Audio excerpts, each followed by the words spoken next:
হে everyone, কেমন আছো তোমরা সবাই? Welcome back to my channel. আমি অর্পিতা তোমাদের জন্য অনেক দিন পর নিয়ে চলে এসেছি একটা বড় ব্লগ। তো আমার ব্লগগুলো বেসিক্যালি কোনো পুজো, গৃহপ্রবেশ, বার্থডে মানে কোনো অনুষ্ঠান থাকলে তবে আমি বড় ব্লগ বানাই।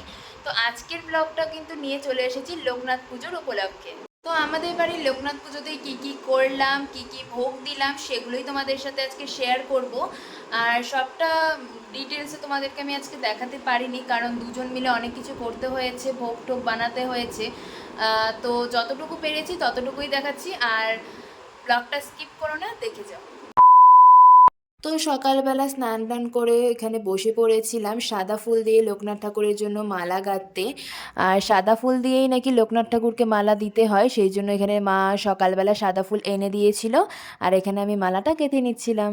তো মালা গাঁথা হয়ে যাওয়ার পর এখানে আমি সুন্দর করে থালাটা সাজিয়ে নিয়েছিলাম ফুল, চন্দন, বেলপাতা, মিষ্টি, তালমিছরি সব কিছু দিয়ে। এরপর এখানে ঘরটাতেও স্বস্তিক চিহ্ন আঁকিয়ে সব কিছু রেডি করে রেখেছিলাম। আর লোকনাথ ঠাকুরকে এখানে মালাটা পরানো হয়েছে, কেমন লাগছে তোমরাই কমেন্টে জানিও। আচ্ছা, এখানে আমি ভোগের পায়েসটা বসিয়ে দিয়েছি, আর ওদিকে মা পুজোর সমস্ত যোগাযন্ত্রী করছে। আর পায়েসটা হওয়ার পর এখানে আমি পোলাওটা বসিয়ে দেব। এখানে আদা, তারপরে ঘি, হলুদ আর গরম মশলা দিয়ে মেখে রেখেছি। পায়েসটা হওয়ার পর এটা দেখাচ্ছি, চলো। আচ্ছা, তো পায়েসটা বানানোর পর তোমাদেরকে আমি বলেছিলাম যে পোলাওয়ের ভিডিওটা দেখাবো, কিন্তু যেহেতু পোলাওটা আমি বানিয়েছিলাম, তো এক হাতে পোলাওটা বানানো, তারপর আবার ক্যামেরা, আমি সত্যি একটাও ক্লিপ নিতে পারিনি, আমি পুরো ভুলে গেছি। তো যাই হোক, তোমাদেরকে আমি কোনো একদিন শেয়ার করে দেবো রেসিপিটা। তো এখানে মা লুচি ভেজে নিচ্ছিল, তারপর এখানে কলার বড়া, মালপা সব কিছু এখানে ভাজা হচ্ছিল। তো বাসন্তী পোলাওয়ের সাথে আলুর দম বানানোর জন্য এখানে সমস্ত উপকরণ আমি রেখে দিয়েছিলাম। আর এখানে আলুর দমটা হতে হতে মা ওদিকে খিচুড়িটা বসিয়ে দিয়েছিল। আচ্ছা, তো ওখানে সমস্ত কিছু ভোগ বানানোর পর এখানে আমরা ঠাকুর ঘরে চলে এসেছিলাম পুজোটা শুরু করার জন্য।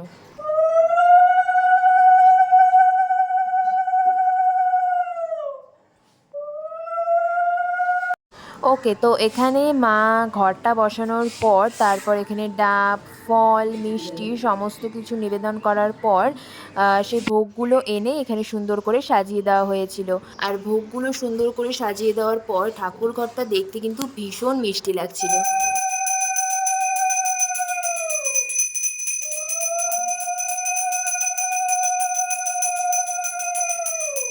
বছর কাটি দেখিতে দেখিতে গুরুর বয়স হইল ১৭ বছর, শিষ্যদের বয়স ৫০ বছর। একবার মনে মনে মনে করিও স্মরণ, পরস্পর এই কথা প্রচার হইল, ভক্তগণ দলে দলে আসিতে লাগিল, নরনারী পুনর হইল আস্তে।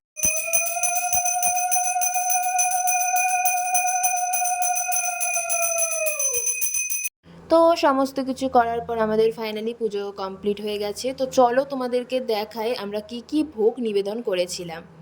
তো খিচুড়ি, তারপর ৭ রকমের ভাজা, পোলাও, আলুর দম, লুচি, পায়েস, কলার বড়া আর মালপা। আর পাশাপাশি এদিকে ফল, মিষ্টি, ডাব সমস্ত কিছু রয়েছে। তো পুজো হলেই যে জিনিসটা আমার সবচেয়ে বেশি প্রিয় সেটা হচ্ছে চরণামৃত। আর এখানে আমি সেটাই বানাচ্ছিলাম। তো মা প্রথমেই দুধের মধ্যে চিনি দিয়ে দিয়েছিল, তারপর এখানে সন্দেশ, মিষ্টি সমস্ত কিছু দিয়ে ভালো মতো মেখে নিয়েছিলাম। আর হ্যাঁ, আরেকটা জিনিস দিয়েছিলাম, সেটা হচ্ছে কর্পূর। এটা দিলে খুবই সুন্দর একটা গন্ধ আসে। তো যাই হোক, এভাবে সুন্দর করে মেখে বানিয়ে নিয়েছিলাম, আর এটা খেয়ে কিন্তু আমরা উপোস ভেঙেছিলাম। তো পুজো শেষ হওয়ার পর প্রায় 4:30-র দিকে, যেহেতু সারাদিন কিছু খাওয়া হয়নি সেজন্য আমরা ভাতটাই খেয়ে নিয়েছিলাম।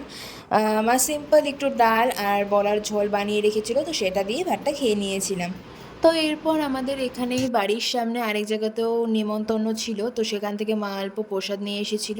আর রাতে এভাবেই আমাদের থেকেও অল্প প্রসাদ খেয়ে ঘুমিয়ে পড়েছিলাম। সেভাবে এবার গুছিয়ে অত কিছু খাইনি, সেজন্য তোমাদেরকে আর দেখাতে পারলাম না। তো তোমাদের কেমন লাগলো আমাদের বাড়ির এই লোকনাথ পুজোর ভিডিওটা? জানি অতটা দেখাতে পারিনি, অল্প অল্প ক্লিপ নিয়ে ওখানে আমি বাসন্তী পোলাও দেখাবো বলেছিলাম, কিন্তু বানানোটা আজকে দেখাতে পারিনি। যদি আরেকদিন বানাই আমি তোমাদের সাথে অবশ্যই রেসিপিটা আমি শেয়ার করব।